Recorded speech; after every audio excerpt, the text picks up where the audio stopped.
A word from our sponsors. Imagine if solving every marketing challenge was precise, intelligent, and lightning fast. With Zeta's AI Agent Studio, it is.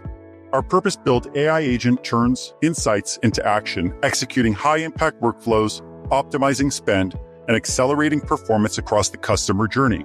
Use pre-built or customized agents to drive results that matter. See how we do it by going to zetaglobal.com/ATG. Again, that's zetaglobal.com/ATG. This episode is brought to you by Sovereign, a software and data company powering commerce media campaigns for the world's largest brands. With real-time purchase intent data collected from over $3 billion in annual retail spend, Sovereign's commerce media deals are helping reach consumers at the time of purchase and deliver better outcomes for advertisers. To learn more, visit sovereign.com. That's SOVRN.com to learn more.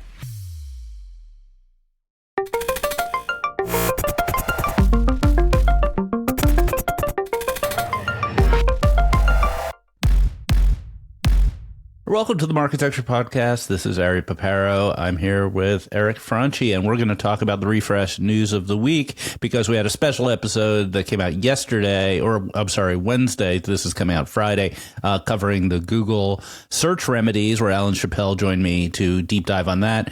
He was going to be our guest anyway this week, but we just divided it in half to make it a little more timely. Eric, did you have a chance to catch the episode with Alan? I unfortunately have not.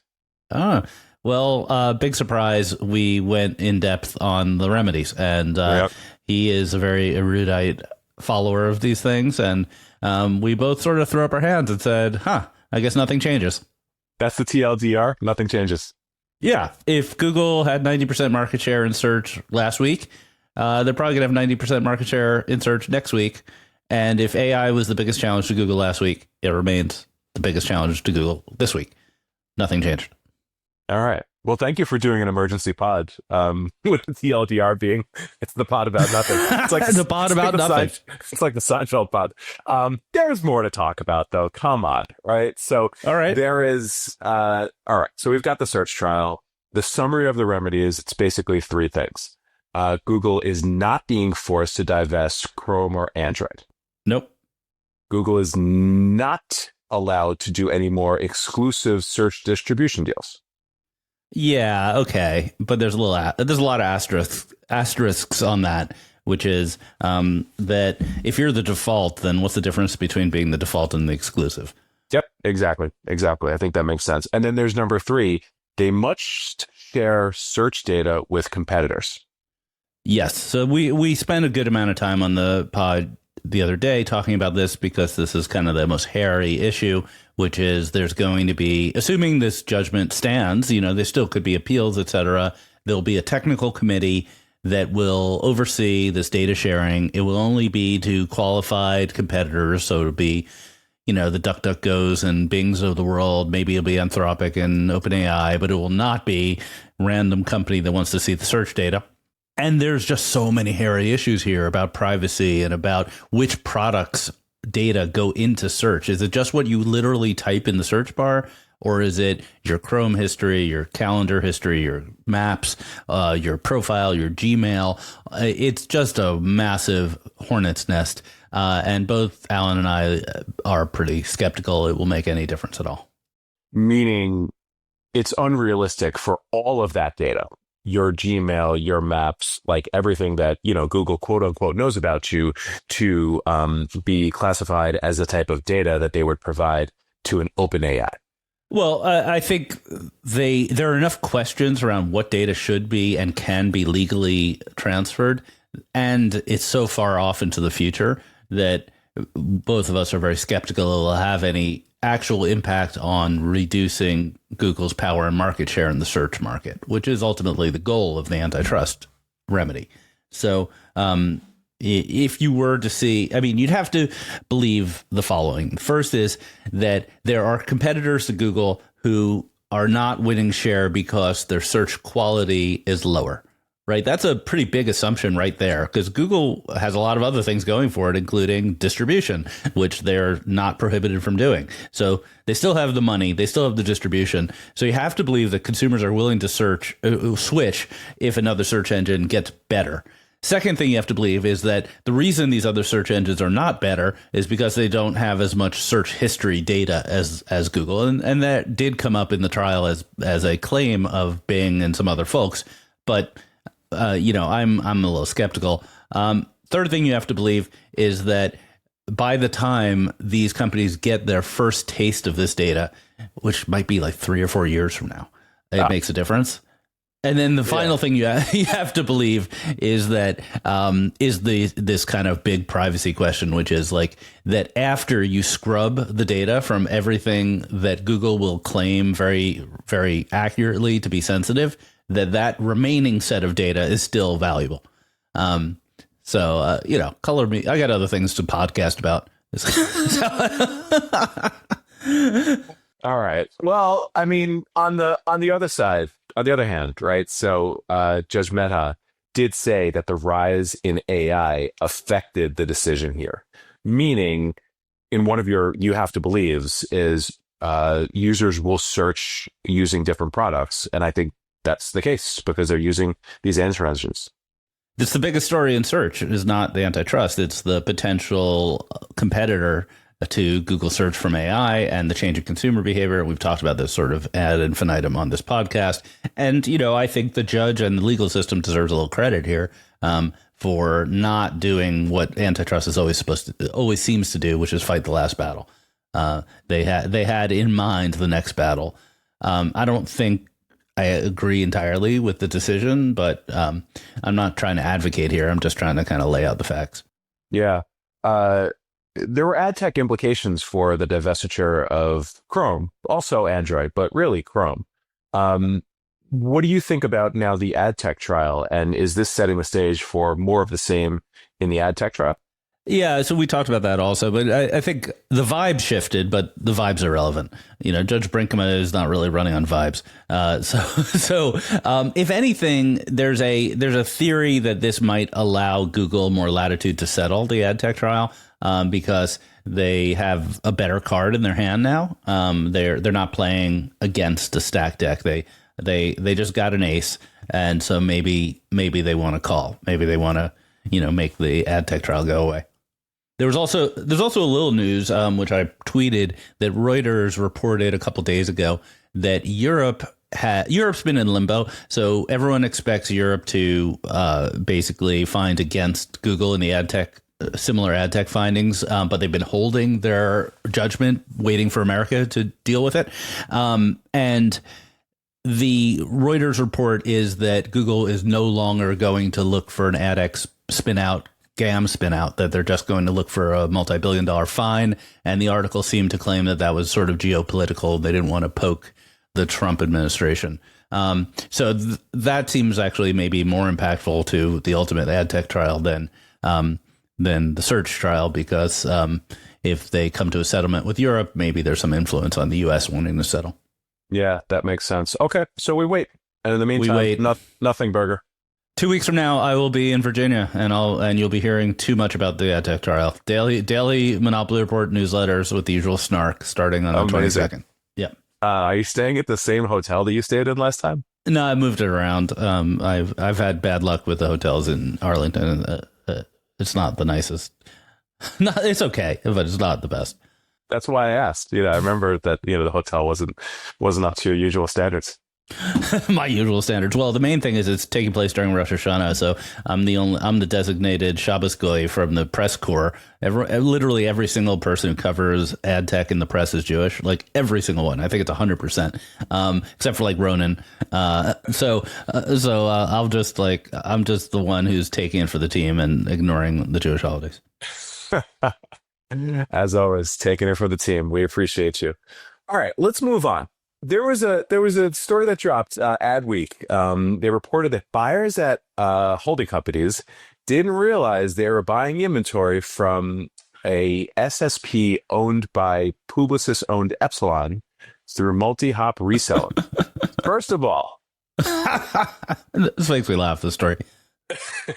Why does it make you laugh? First of all, did you know that Publicis via Epsilon had an SSP? That's why it makes me laugh, right? Because Epsilon bought Cognizant. Is that who they bought? No, I have the wrong name. Conversant. Which used to be called ValueClick. Yeah. Right. All right, we're gonna experiment for the for the YouTube audience here. We are going to show the Publicis SSP. Oh wow, you have a visual. We've never had this before on the podcast because now we're in video. Okay, so what are we looking at? This is when you search for the Publicis Epsilon SSP, this is what you'll land on. And it seems to be a pretty, it's an SSP. It's an exchange. Sorry, it's an exchange. And now we're having the debate online again about whether the name is SSP or exchange. Okay. All right. So number one, it exists. Number two, you have encyclopedic knowledge on this stuff. And if, I were to DM anyone, I'd ask, how meaningful is the Epsilon SSP, right? This would be a big deal if this was through Magnite, right? If an agency owned Magnite. Sure. This SSP, do you think a lot of volume is running through it? I don't know. Honestly, I forgot. I think probably 99% of the ad tech world forgot that. So you have to go through so many thought processes here. You have to remember that Publicis owns Epsilon. That's already a pretty big jump for me. Then you have to remember that Epsilon bought ValueClick. Then you have to remember the ValueClick changed its name to Conversant. Then you have to remember what ValueClick owned, because ValueClick owned a lot of stuff. It owns Be Free, like the affiliate network. So there's an affiliate network somewhere in there too. And then you have to remember, the hardest part is remembering that this SSP still operates, because no one remembers that. I guess the real question is, does anybody know that this SSP is actually operating? And then that's the other shoe to drop, is this Adweek article is not just hey, agencies were buying from their competitors' SSP, which, why, first, we should probably step back and say, why wouldn't you want to do that? Who cares? It's just supply. Well, no, because your competitors will know how much you're spending, what you're bidding on, what kind of sites you're bidding on. Imagine if you as an agency represent, let's say, Hershey's, and your competitor who owns an SSP owns Mars. They could very easily see the sites that Hershey's advertises on and put them on their include list, or they could see the prices on individual cookies that they're bidding, and they could maybe deduce that those cookies might be, chocolate eaters or something like that. So you really don't want to be bidding on your competitor's SSP. So anyway, the second shoe to drop is that this Adweek article basically says that they had no idea they were doing this, that it was through reselling and multiple complex chains. They thought they were buying PubMatic, but actually they were buying Epsilon, because it was, I couldn't even tell in the article which publishers had which tags on their page. It was just so insanely convoluted. And this whole thing, if you came to the advertising world from outer space, so you were an alien trying to learn programmatic advertising, you would read this article and just throw your computer out the window and go back to Mars or wherever. All right, I gotta push back. Maybe not push back, but ask the question. Because this is an SSP inside Epsilon, which is inside Publicis, is the idea that agency teams at Publicis have access to this data and then can action against that data. Just knowing how big holdcos work, could you imagine that being the case? I would probably think it wouldn't happen at the team level. That would happen at some sort of programmatic center of excellence kind of level. So it could. Yeah, it definitely could. Yeah. Does it? I don't know. Yeah, this is an RE you have to believe chain to explain this. Why? Maybe we should ask the question, why would a holdco own an SSP? Right. I know. I wrote this question down in the docket because I don't know the answer. Yeah, you would think it would be the first order answer would be access. To get cheaper inventory. Yeah. More direct inventory access. But you got to operate an SSP. So it needs to be a good business. Well, okay. So we know that all the major DSPs have supply operations at this point, right? And so, and we also know that the holdcos are in many cases making deals with SSPs to get either kickbacks or better pricing from them. So owning one fits right into that strategy.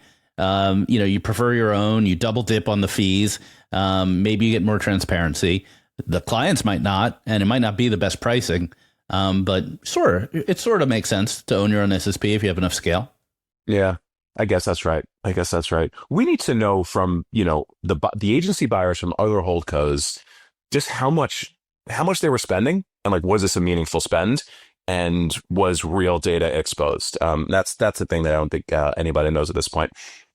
But this probably validates like everything that TTD has been talking about with OpenPath, just like out in the open right now. Yeah, I mean, all roads point to getting direct access to supply. Yeah, and it's no one's fault but the publishers, to be honest. Yeah, because basically they're working with too many SSPs, duplication. Who are working with too many SSPs, who are working with too many SSPs. Yeah, absolutely. Okay, let's move on. That gave me a headache. Also in Adweek, good week by Adweek, they announced that Perplexity's head of ads, Taz Patel, who was on stage at Marketecture Live earlier this year, has left the company after 1 year. Perplexity is a little perplexing. So, like, they're just in the news all the time. They announced that they were making an unsolicited buy for Chrome. They announced that they have a $30-something million purse to pay publishers. They are launching their own browser. Like, they're doing a lot. And they, had an advertising business, or have an advertising business.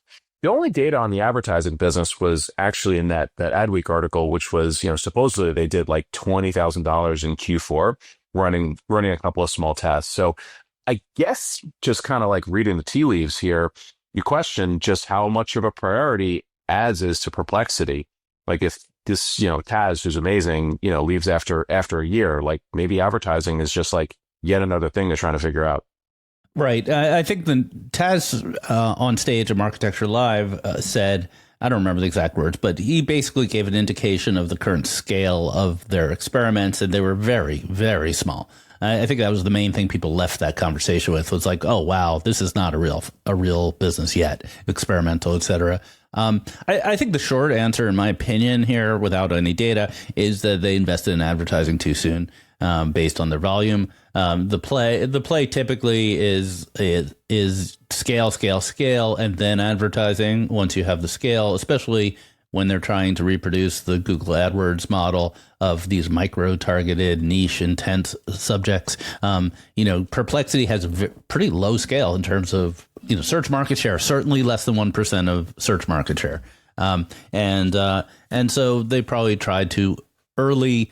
In addition, once again, we don't know, but like based on pattern recognition, like a company that is trying to buy TikTok, trying to load its own browser, trying to buy Chrome, trying to do this, trying to do that, it's not a really positive sign for the stability of the company. Let's just say that. Yeah, I think that's right. It's a good take. This podcast is brought to you by Adelaide. Media verification and measurement are undergoing major disruption. Legacy players are pivoting to performance advertising, AI is reshaping brand safety, and attention is replacing viewability. Adelaide is leading the shift with AU, a new way to assess media quality that scores placements based on their potential to drive attention and outcomes before your ads run. Think of it like a credit score for media. Finally, a clear view of quality before you buy.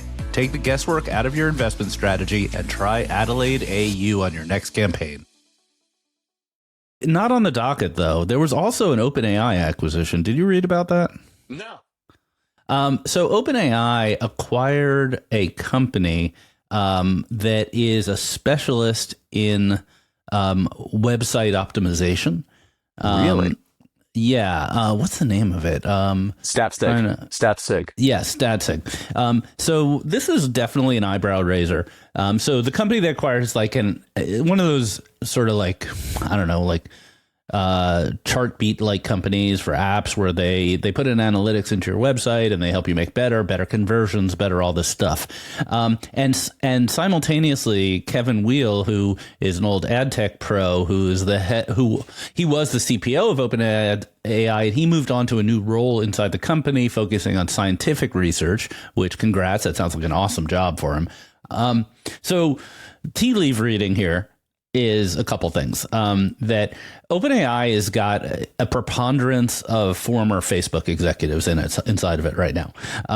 And these people are really good at the commercial side of operating a company at scale. And so it feels as though OpenAI has a lot more ammo in the effort to become the new ad hub than Perplexity does, based on this acquisition. And maybe they start like powering different things on websites. Maybe they're monetizing their own website. It's not really clear what the surface area is of all this tech. But I think these moves are kind of more interesting to the advertising world than the Perplexity blip. Yes. So a couple other things here. I did some quick searches. So Satstig, the founder and CEO, is Vijay Raji. At Facebook, Vijay built Messenger for Windows, Facebook Marketplace, Groups Commerce, and more, climbed the ranks from software engineer to VP head of gaming, head of Facebook Seattle, and ultimately VP and head of entertainment. So Vijay is super legit, and the acquisition was $1.1 billion in an all-stock deal at the current valuation. So this was a seemingly great outcome for Satsig. Yeah, it's a great outcome for them. I'd have never heard of the company before today, which, maybe it's just I'm not in that loop anymore. There's something going on here. This is not a minor acquisition. This is a pretty important acquisition. Yeah. So you've got Fiji from Instacart. She was ex-Facebook. And then to your point, Kevin Weil has worked at basically every important company, but spent a bunch of time at Facebook. So I agree. Well, there's one more AI piece that we should just touch on here. Not as big, certainly not as big. Superset. So this is the team that basically incubates and spins out businesses. They incubated and launched and sold Habu to LiveRamp. Superset is Tom Chavez and that old crew from Crux Digital. They are incubating a new agentic ad tech startup called Symmetry. Symmetry, from the article, it's interesting. They basically are like working on a bunch of things. So it's like one part the geo, right? The optimization for LLMs, one part optimizing like loyalty offers, and one part trying to help publishers surface the right content for monetization and not have too much leakage. They raised, I think, a total of $6 million. They didn't say if it was all via Superset or not. Interesting, like yet another geo, yet another, crew from the OG programmatic days, going into, agentic AI, and a crew with a good track record. So it's one to keep an eye on. Yeah, I invested in a company called Symmetry, but my Symmetry only had one M, so I feel like I'm behind. Symmetry has two M's. Yeah, no, we invested in that company as well. A different spelling and seemingly doing different things. Hopefully it's not too much market confusion. Well, 6 months ago, there was a ridiculous preponderance of AI companies doing creatives and creative generation and media planning. And now, 6 months later, there's a ridiculous number of AI companies doing GEO, AIO, and ad networks for LLMs. Yes. So it comes in waves. Yeah, for sure. Okay, let's hit a couple other things. 2 quick hits on CTV. So Roku is larger than broadcast TV. I thought this was interesting. So Roku TV is 21% of all TV viewing versus 18% for broadcast TV for the 3rd straight month. I was pretty surprised to read this. Yeah, that seems like a high number, because I remember, didn't we recently see stats that YouTube was the largest source of streaming and it was like 11 or 12%? I'm just kind of confused between the different measurement capabilities here. Yeah, so this is data from Nielsen. So streaming on Roku-powered devices accounted for 21.4% of all TV viewing.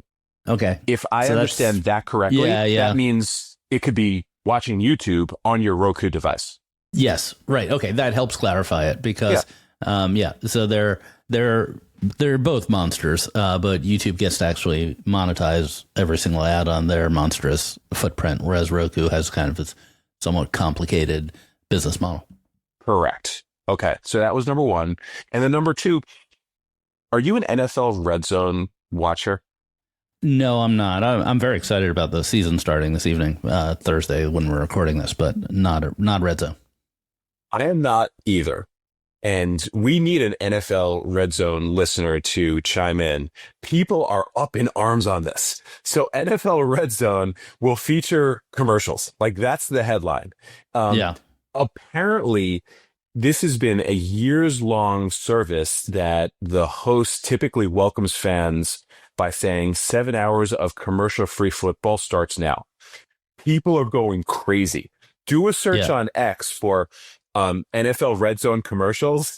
Is like people are going to storm NFL HQ. So what used to happen during the commercial breaks? They would just have no mic and they would have a video of the screen of the field. That is, it's interesting. I'm not a watcher, but as an ad tech person, like flooding the market with high quality like live streaming supply, I'm here for it. Remind me, I know I should know this. Is Red Zone is only available through YouTube now? You have to buy it as an ad. Google has the sales rights to it or something like that? It is a subscription product. I don't know if this is via YouTube. If it's via YouTube. Yeah, I think that YouTube grabbed it off of Dish a couple of years ago. It's still a paid product though. Maybe this is fake news. I don't remember. I think it might be. Yep. Okay, my bad. So ESPN purchased NFL Network. We talked about that a few weeks ago. As part of that, they purchased the rights to NFL Red Zone. So this is going to be ESPN. Apologize. There's a related story though that called. Have you ever heard of Stream East? No. Stream East is the leading way to illegally watch sports online. It sounds like a conference. It sounds like a CTV conference. So I don't know that much about it, but Stream East was a website app where you can watch pirated streams of TV, and it was busted this week. So it seems a little convenient that it was busted like the week before the NFL season starts. They're just it's based in Egypt. It was definitely an international thing, but for those NFL fanatics without a lot of money who use it as an alternative to Red Zone, they're hurting twice. Don't mess with the NFL. Definitely don't mess with the NFL. Move on. Rokad acquired Zeotap data. My firm is an investor in both Rokad and Zeotap. Oh, really? Rokad. I didn't know that. So it's an identity resolution. Basically, their plan is to be the LiveRamp of Europe. So they're buying the data business from Zeotap. Zeotap is going to be all in focused on their CDP product and be a customer of the Rokad. They will be a customer of Rokad data, formerly Zeotap data. Wait, hold on. Rokad? I thought it was Rockad. Like MTV Rock ad. I know. I feel weird when I say Rockad. It's spelled for the listeners. It's spelled ROQAD. Yeah. I've never actually asked Carson the proper pronunciation of it. I'm going to ask Carson, and I'll come back, perhaps with a correction of myself. Carson's a fun guy. I have a question. Rockad, the LiveRamp of Europe. I always thought of Rockad as like a direct competitor to ID5, which is another investment of yours. Yes, I think that's a market misconception. Rockad is like an aggregator of IDs. So I think, they'll stitch together like multiple IDs. I don't know if they actually work with ID5 versus ID5 being all in on their own universal identifier. And Zeotap, German-based, they have some relationships with cell phone carriers, and they do identity. They used to do identity resolution and data services. I would think of them a little bit more like the LiveRamp of Europe, but I guess not anymore. Correct. That all of that business you were talking about is effectively what Rockad acquired. And Zeotap's basically been all in as a CDP, like a, CDP for European and global customers for a few years now. Right. Okay. This is interesting. I mean, It feels like the two of them should just get married, Yeah. Yeah, perhaps that's in the future. I don't know. I don't have any knowledge. Hey, one more thing that I think is interesting as a media company, aka Marketecture, Paramount is reportedly looking at buying Barry Weiss's The Free Press for $200 million. Yeah, I've been listening to speculation about this on, the show and other The Town, and other podcasts for a while. So some background here for those who aren't super into this. So Barry Weiss was a New York Times reporter, and she sort of leaned a little bit conservative and felt like she was being stifled there. And then she started this new company called the Free Press, which is sort of like a Substack on steroids. That's it's not like red meat Republican Newsmax stuff. It's just like it's like mainstream but conservative. And Paramount was just acquired by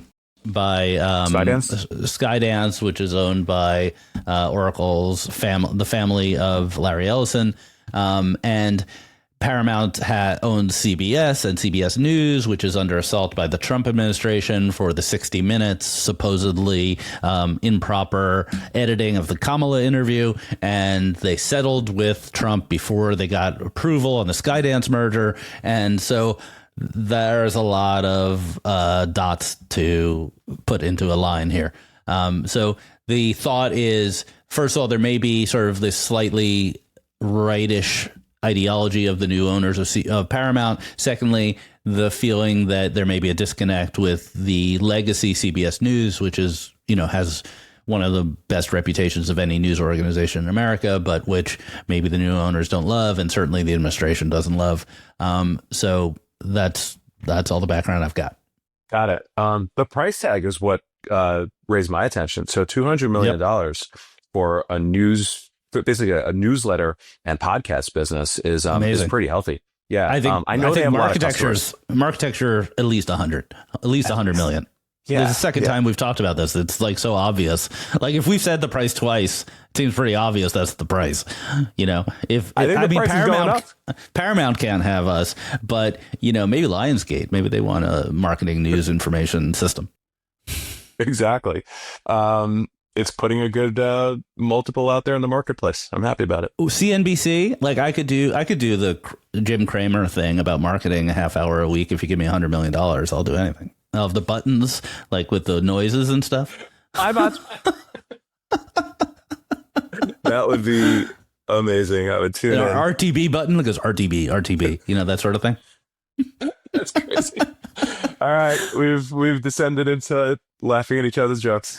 Yes, I know. All right. Well, thanks everyone for listening. We'll be back with our regular single episode next week, unless some other world-changing news occurs between now and next Friday. Thanks for listening. Hope everyone had a great Labor Day as well. We'll see you next week, everybody. Thank you for subscribing to Marketecture.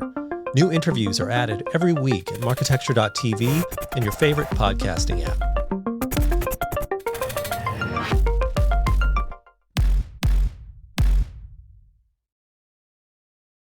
Thank you for listening to the Marketecture Podcast. New episodes come out every Friday, and an insightful vendor interview is published each Monday.